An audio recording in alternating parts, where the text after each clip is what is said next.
कैसे हैं सभी लोग? सब बढ़िया?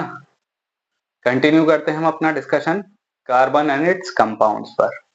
तो हम डिस्कस करने वाले हैं कि जो हाइड्रोकार्बन्स की नेमिंग होती है वो नंबर ऑफ कार्बन एटम्स के बेस पे किस तरीके से होती है। पिछले वीडियो में मैंने तो बड़ी जल्दी जल्दी इनकी नेमिंग कर दी, लेकिन ये समझ ही नहीं आया होगा कि किस तरीके से इनकी नेमिंग होती है। तो चलिए इनकी नेमिंग को जानते हैं कि किस तरीके से होती है based on number of carbon atom. तो हम क्या डिस्कस करने वाले हैं? Naming of carbon compounds based on number of carbon atoms।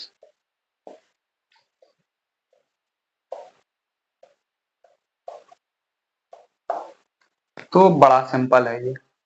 हम बात करते हैं कि नंबर ऑफ कार्बन एटम्स जो हैं वो कितने प्रेजेंट हैं और उसके कारण उसका जो नेम होगा उसके शुरुआत में मीन्स उसका जो प्रीफिक्स होगा वो क्या लगेगा।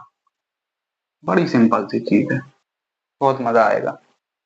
तो हम बात करें कि अगर नंबर ऑफ कार्बन एटम किसी कंपाउंड में 1 है तो उस कंपाउंड का जो नेम स्टार्ट होगा, जो उस कंपाउंड के नेम का प्रीफिक्स होगा, प्री मींस नाम के पहले लगने वाला जो होगा वो प्रीफिक्स क्या लगेगा नंबर ऑफ कार्बन एटम 1 होने पर? मैथ। इसे हम पढ़ते हैं मैथ। अगर नंबर ऑफ कार्बन एटम 2 है तो जो प्रीफिक्स आएगा वो आएगा एथ। नंबर ऑफ कार्बन एटम्स अगर 3 है तो फिर प्रीफिक्स आएगा prop. Number of carbon atom अगर 4 हैं तो प्रीफिक्स आएगा, इसे हम बट नहीं पढ़ेंगे, इसे हम पढ़ेंगे ब्यूट।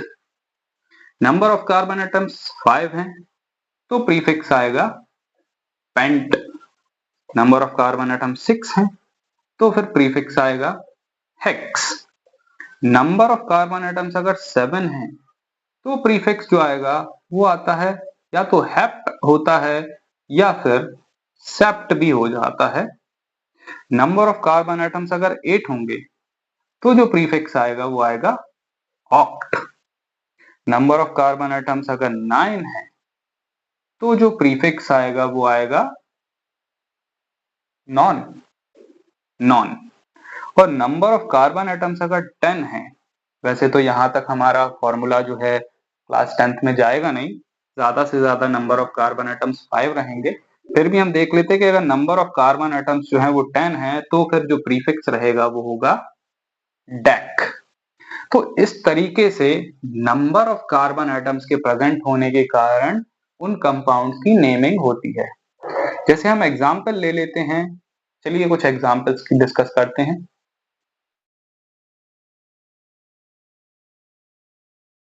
चलिए हम जानते हैं कि नंबर ऑफ कार्बन एटम्स के बेस पे किस तरीके से हम एल्केन, एल्कीन्स और एल्काइंस की नेमिंग करेंगे।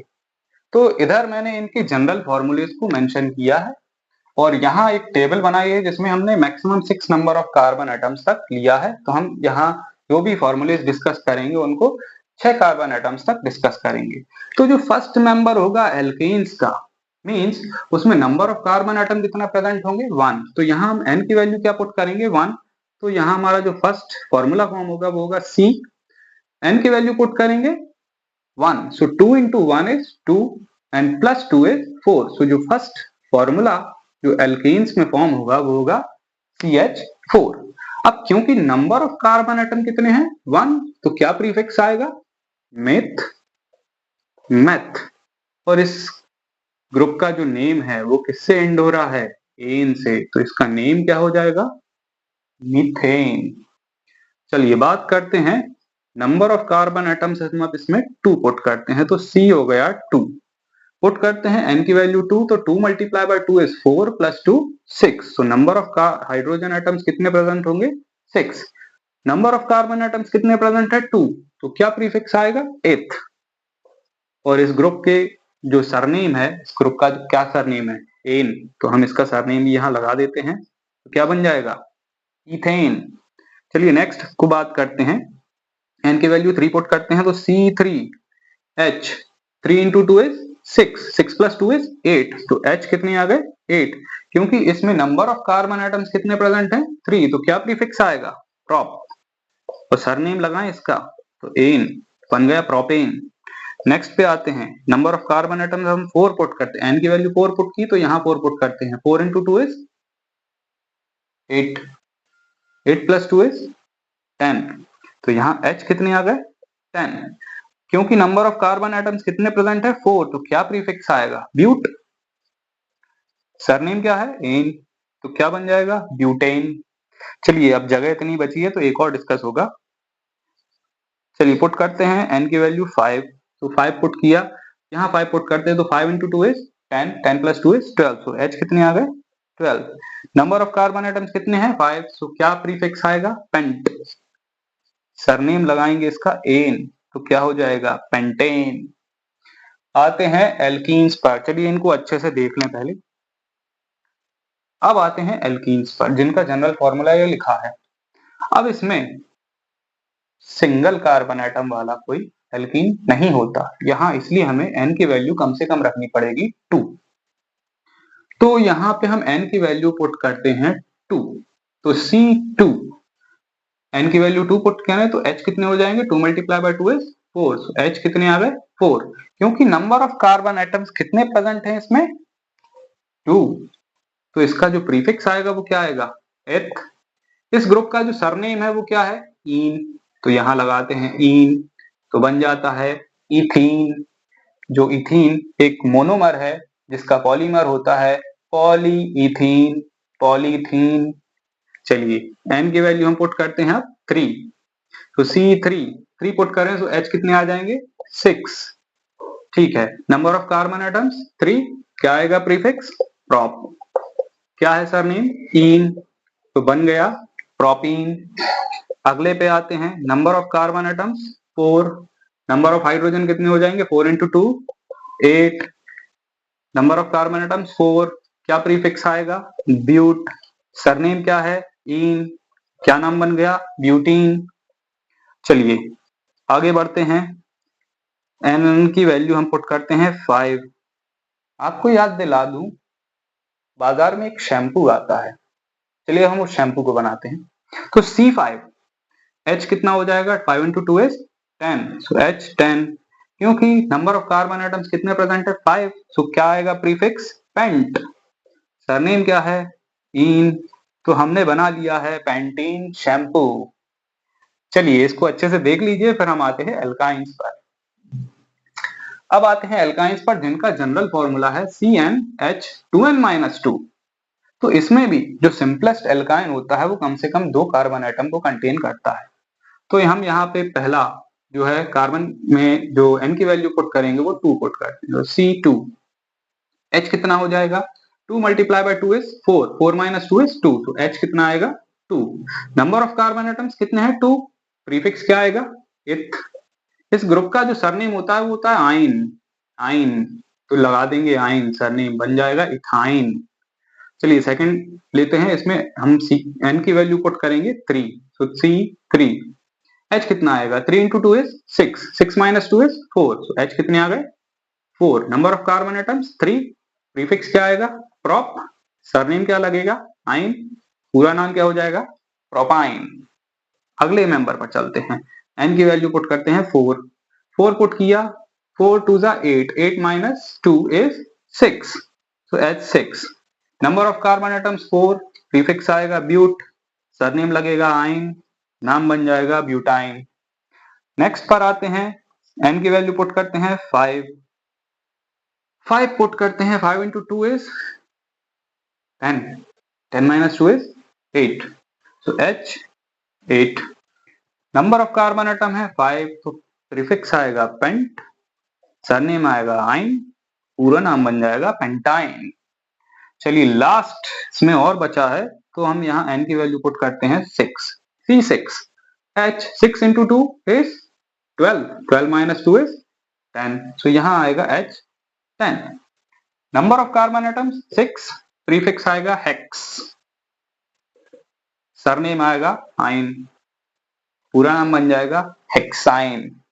इसी तरीके से इसमें भी एक रह गया है, चलिए इसमें बना लेते हैं हम C6, H कितने हो जाएंगे 6 into 2 is 12, number of carbon atom 6, prefix आएगा हेक्स, सरनेम आएगा इन, पूरा नाम बनेगा हेक्सीन। तो इस तरीके से based on number of carbon atoms इनकी नेमिंग की जाती है। इनका नेम जो होता है वो किस तरीके से स्टार्ट होता है वो आप देख लीजिए।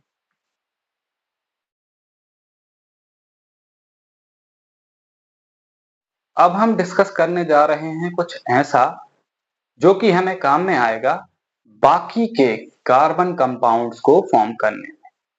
तो हमने डिस्कस किया एल्केन्स को, जिसमें पहला एल्केन जो है वो है मीथेन, जिसका फॉर्मूला होता है CH4। इसी तरीके से और एल्केन्स को हमने यहाँ लिख दिया।